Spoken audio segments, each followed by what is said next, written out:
उप मुख्यमंत्री मनीष सिसोदिया गिरफ्तार हो चुके हैं, जिसके बाद अब दिल्ली सरकार की परेशानी बढ़ती जा रही है। परेशानी ये कि गिरफ्तारी के बाद दिल्ली सरकार के लिए भी मुश्किलें और बढ़ती दिखाई दे रही हैं। कुल 7 सदस्यों वाली दिल्ली कैबिनेट में मुख्यमंत्री अरविंद केजरीवाल के अलावा 6 अन्य मंत्री हैं। सीएम के पास कोई मंत्रालय है ही नहीं। बाकी के 6 मंत्रियों में से एक सत्येंद्र जैन पहले से ही तिहाड़ में है। ईडी ने उन्हें मनी लॉन्ड्रिंग के केस में गिरफ्तार किया हुआ है। अब मनीष सिसोदिया के भी गिरफ्तार हो जाने से सरकार की दिक्कतें और बढ़ने की आशंका है। मुख्यमंत्री अरविंद केजरीवाल ने गिरफ्तारी के बाद भी सत्येंद्र जैन को अभी तक उनके पद से नहीं हटाया। वो सरकार में बिना विभाग के मंत्री बने हुए हैं। जैन के जेल जाने के बाद उनके ज्यादातर मंत्रालय मनीष सिसोदिया को सौंपे गए थे। उसी के चलते सिसोदिया के पास इस वक्त 18 मंत्रालयों का जिम्मा था। इनमें finance, PWD, power, water, health, education, home, vigilance, planning services, tourism, urban development जैसे सरकार के ज्यादातर प्रमुख विभाग शामिल हैं। सिसोदिया के गिरफ्तार होने के बाद अब ये विभाग कौन संभालेगा, ये सबसे बड़ा सवाल है। सवाल दिल्ली सरकार के बजट पर भी। दिल्ली सरकार का बजट कौन पेश करेगा, इस पर भी अब सरकार को जल्द से फैसला लेना पड़ेगा, क्योंकि अगर बजट तय समय पर पेश नहीं हुआ तो सरकार के सामने नई मुश्किलें खड़ी हो सकती हैं। वित्त मंत्री के रूप में बजट बनाने में अपनी व्यस्तता का हवाला देकर ही सिसोदिया ने पिछले हफ्ते सीबीआई से पूछताछ में शामिल होने के लिए कुछ दिन की मोहलत मांगी थी। उसी के बाद सीबीआई ने उन्हें 1 हफ्ते का वक्त देकर रविवार को पूछताछ के लिए बुलाया। दिल्ली सरकार में अब केवल 4 मंत्री ऐसे रह गए हैं जिनके पास अन्य विभागों का जिम्मा है। इनमें सबसे ज्यादा 6 विभाग मंत्री कैलाश गहलोत के पास है। वो ट्रांसपोर्ट, रेवेन्यू, महिला एवं बाल विकास, सूचना एवं प्रौद्योगिकी जैसे मंत्रालयों का जिम्मा संभाले हुए हैं। वही मंत्री गोपाल राय के पास पर्यावरण, सामान्य प्रशासन और डेवलपमेंट के रूप में केवल 3 विभागों का जिम्मा है। चूंकि वो आम आदमी पार्टी के दिल्ली प्रदेश के संयोजक भी हैं, इसलिए उन्हें प्रशासनिक कामों में ज्यादा व्यस्त नहीं रखा गया।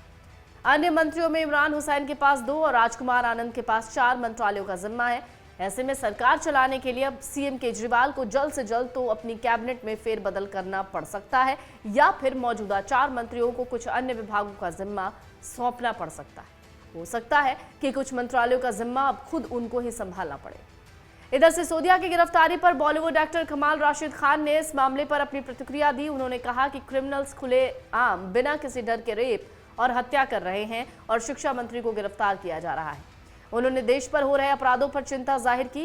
कमाल आर खान ने ट्वीट करते हुए लिखा, क्रिमिनल्स देश भर में खुलेआम घूम रहे हैं, बिना किसी खौफ के रेप और हत्या कर रहे हैं। शिक्षा मंत्री को जेल में डाला जा रहा है। इससे क्या बदल जाएगा? भारत की तरक्की हो जाएगी? समझ नहीं आ रहा कि क्या हो रहा है देश में। मैं बिल्कुल हैरान हूं। इसी के साथ जाने माने फिल्म मेकर विनोद कापड़ी ने भी ट्वीट करते हुए लिखा कि मनीष देश के इकलौते ऐसे राजनीतिज्ञ हैं जिन्होंने स्कूल और शिक्षा पर सबसे ज्यादा फोकस किया। दिल्ली में आम आदमी पार्टी की सरकार बनाने से पहले अन्ना आंदोलन और परिवर्तन एनजीओ के जमाने से सिसोदिया और अरविंद केजरीवाल साथ काम करते आ रहे हैं। दिल्ली में आम आदमी पार्टी की सरकार बनने के साथ ही उन्हें अहम जिम्मेदारी दी गई और यह सिलसिला अब भी जारी है। सत्येंद्र जैन की गिरफ्तारी के बाद से सिसोदिया दिल्ली सरकार के 33 में से 18 विभागों की जिम्मेदारी संभाल रहे थे। इनमें शिक्षा से लेकर स्वास्थ्य और लोक कल्याण से लेकर गृह जैसे अहम मंत्रालय शामिल हैं। सिसोदिया को एक ऐसे समय पर गिरफ्तार किया गया जब अरविंद केजरीवाल आम आदमी पार्टी को राष्ट्रीय स्तर पर ले जाने की कोशिश कर रहे हैं। वो आने वाले दिनों में कर्नाटक, मध्य प्रदेश, छत्तीसगढ़ और राजस्थान का दौरा करने जा रहे हैं। इन राज्यों में आने वाले महीनों में चुनाव। आम आदमी पार्टी के एक नेता ने कहा कि सिसोदिया की गिरफ्तारी से न सिर्फ दिल्ली सरकार की प्रशासनिक क्षमता प्रभावित होगी, बल्कि इससे पार्टी के मनोबल पर भी असर पड़ेगा। जैन पिछले 8 महीनों से जेल में है। उनकी गैर मौजूदगी में काम भले न रुका हो, लेकिन उनकी अनुपस्थिति महसूस की गई है। नियमों के मुताबिक दिल्ली सरकार में एक वक्त में अधिकतम 7 मंत्री रह सकते हैं, जिनमें मुख्यमंत्री पद भी शामिल है। इस समय दिल्ली सरकार के 2 शीर्ष मंत्री सत्येंद्र जैन और मनीष सिसोदिया जेल में हैं। ऐसे में सरकार चलाने का दारोमदार अरविंद केजरीवाल, कैलाश गहलोत, राजकुमार आनंद, इमरान हुसैन पर है। पार्टी सूत्रों के मुताबिक इस समय नए लोगों को मंत्री बनाए जाने की संभावना बहुत कम है। एक ये भी बात सामने आ रही है कि केजरीवाल भी फंस सकते हैं। कानून के जानकारों के मुताबिक इस मामले में सीबीआई ने अभी सीधे तौर पर अरविंद केजरीवाल को अभियुक्त नहीं बनाया है, लेकिन केजरीवाल दिल्ली सरकार के मुखिया हैं और सरकार की नीतियों को बनाने में उनकी सबसे बड़ी भूमिका होती है। अगर किसी अभियुक्त ने इस मामले में उनका नाम ले लिया तो उनकी मुसीबत बढ़ जाएगी। गुजरात चुनाव के समय ही गिरफ्तारी हो सकती थी। आम आदमी पार्टी सूत्रों के मुताबिक केंद्र सरकार गुजरात चुनाव के समय ही मनीष सिसोदिया को गिरफ्तार करने के मूड में थी, लेकिन उसे इस बात का डर था कि चुनावों के दौरान सिसोदिया को गिरफ्तार करने से आम आदमी पार्टी को गुजरात विधानसभा चुनाव के साथ साथ दिल्ली नगर निगम के चुनाव में भी विक्टिम कार्ड खेलने का राजनीतिक लाभ मिल सकता है। यही वजह रही कि उस समय सिसोदिया को गिरफ्तार नहीं किया गया। अब चूंकि सीधे तौर पर कोई चुनाव सामने नहीं है, उन्हें गिरफ्तार कर लिया गया। अरविंद केजरीवाल चुनाव के दौरान दिल्ली सरकार के शिक्षा मॉडल और स्वास्थ्य के मॉडल को भुनाने की कोशिश करते थे।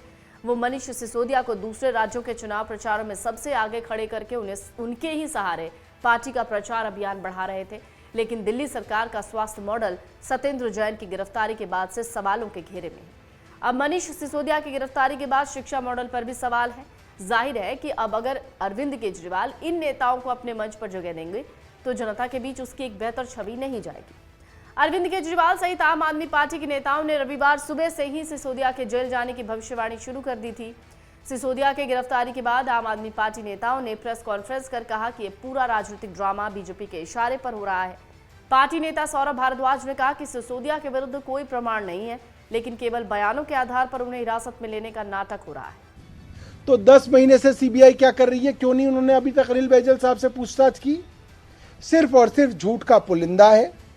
कोई सबूत मनीष सिसोदिया जी के खिलाफ नहीं है और केंद्र सरकार आम आदमी पार्टी के ऊपर अत्याचार कर रही है। जनता देख रही है। आज आम आदमी पार्टी के लोग और मनीष सिसोदिया जी को प्यार करने वाले लोग भारतीय जनता पार्टी के मुख्यालय पे एक शांतिपूर्ण प्रदर्शन करने के लिए इकट्ठा होंगे। आप सबसे भी मेरी गुजारिश है कि आप कवर कीजिएगा और दिखाइएगा किस तरीके से जो है केंद्र सरकार आम आदमी पार्टी को कुचलने की कोशिश कर रही है। उन्होंने कहा कि बार बार पूछताछ के बहाने सिसोदिया को लंबे समय तक जेल में रखे जाने की रणनीति बनाने की तैयारी चल रही है। वहीं भाजपा ने कहा कि आम आदमी पार्टी और उसके नेताओं को विक्टिम कार्ड खेलना बंद करना चाहिए। बीजेपी नेता संबित पात्रा ने कहा कि मनीष सिसोदिया ने दिल्ली की जनता के सैकड़ों करोड़ों रुपयों का गबन किया है।